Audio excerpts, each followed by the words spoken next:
मैं बहुत खुश हुआ और मैं उन तमाम लोगों से नाला हूँ जो सुबह से बल्कि शाम से उस खबर के ख़िलाफ़ बोल रहे हैं। और वो ख़बर है कि हमारे वज़ीर ख़ज़ाना कहते हैं कि एमनेस्टी स्कीम आने वाली है। असद उमर साहब वेरी गुड, देर आयत लेकिन दुरुस्त आयत। और वो लोग जो इस पर तनकीद कर रहे हैं उनको छोड़ें, कहना है वो जलने वाले का मुँह काला, उसको अलग करें आप।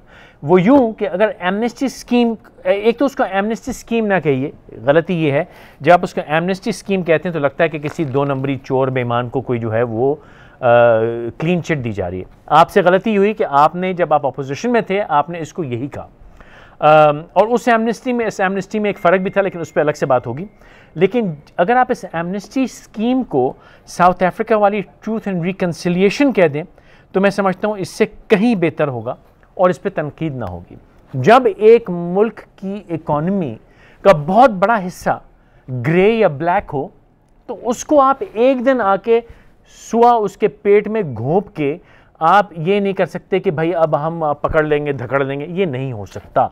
आपको एक एनवायरनमेंट क्रिएट करनी पड़ती है, आपको एक पॉइंट पे क्लीन चिट देनी पड़ती है और उसके बाद फिर आप अकाउंटेबिलिटी का सिलसिला शुरू करते हैं। ये मेरा ज़ाती मौक़िफ़ है।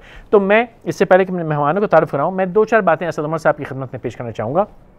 और वो ये कि आपने कहा कि डायनामिक्स इसकी एमनेस्टी स्कीम की देखी जा रही है।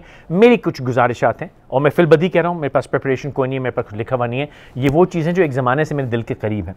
और जब मैंने पहले भी कई बार आप लोगों की खिदमत में अर्ज़ किया कि मैं अपनी ये फैंटेसी जीता हूँ, बल्कि फैंटेसी नहीं, मैं अपने आप से सवाल करता हूँ कि अगर मैं इस जगह होता तो क्या करता।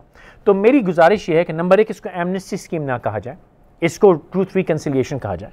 नंबर 2, जो पैसा डिक्लेयर हो उसके ऊपर कोई टैक्स नहीं होना चाहिए, फ्री में उसको आप लीगलाइज्ड एसेट कर दें। नंबर 3, आप एक कट ऑफ डेट दें, मिसाल के तौर पे 1 मई 2019, और उसमें शर्त ये होगी कि 1 मई 2019 को या जो भी डेट है, जिसके बैंक अकाउंट में जो पैसा है वो उसका हो गया, जिसके नाम पे जो प्रॉपर्टी है वो उसकी हो गई।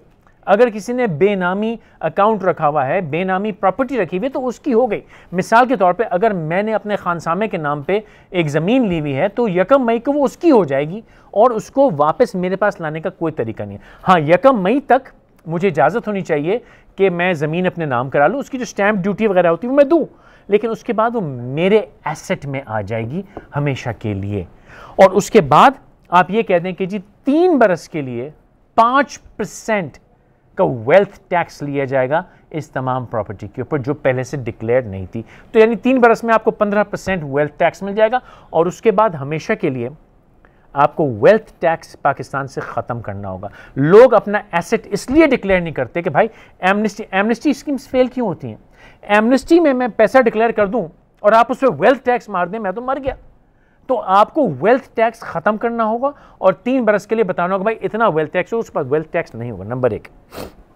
नंबर 2, आपको इनकम टैक्स की सीलिंग बहुत लो करनी होगी, यानी इनकम टैक्स 40% थी, ना आप कर देंगे तनख्वाहदार जो है उसका इनकम टैक्स 8%, मिसाल के तौर पे 8%, और जो इनकम नॉन सैलरीड इनकम है उसके ऊपर कर दीजिए 15% बस।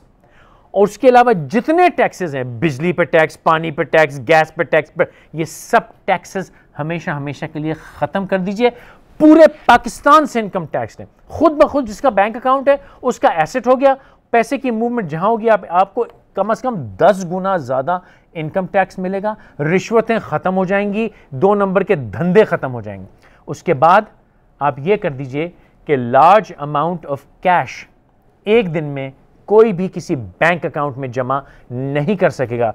इस वक्त पाकिस्तान में बैंक अकाउंट खोलना ज़्यादा मुश्किल है, मजनू को लैला मिल जाना ज़्यादा आसान। अगर मजनू कहे मुझे लैला दे दो मिल जाएगी, अगर मजनू कहे बैंक अकाउंट खोलना तो वो नहीं खोल सकता। आप तमाम चीज़ें हटा दीजिए, कल सुबह हर बैंक को ऑर्डर कीजिए कि जो पाकिस्तानी शनाख्ती कार्ड लेके वहाँ पहुँचे उसका बैंक अकाउंट खोल दी जाए और उसको साथ में एक डेबिट कार्ड दे दिया जाए और आप तमाम ट्रांजैक्शंस को डेबिट कार्ड पे फोर्स कीजिए। प्लास्टिक इकॉनमी लेके आइए, क्रेडिट नहीं, प्लास्टिक इकॉनमी लेके आइए, तमाम हिसाब किताब क्लियर हो जाएगा, बेतहाशा दौलत कमाएंगे। और मैं आपको यकीन से कह सकता हूँ अरबों खरबों रुपया लोग डिक्लेयर कर देंगे, क्योंकि उसके बाद उनको पता है कि डिक्लेयर करने के बाद मैं मरूंगा नहीं। अगर आपने ये ना किया तो बड़ा आसान है साहब, दुबई, मलेशिया, सिंगापुर, यूरोप, कहीं भी मैं अपना पैसा ले जा सकता हूँ, वहाँ जाके 6 महीने में रहूँगा, मैं नॉन रेजिडेंट हो जाऊँगा, नॉन फाइलर हो जाऊँगा, टन गोपाल आप कुछ भी नहीं कर सकते।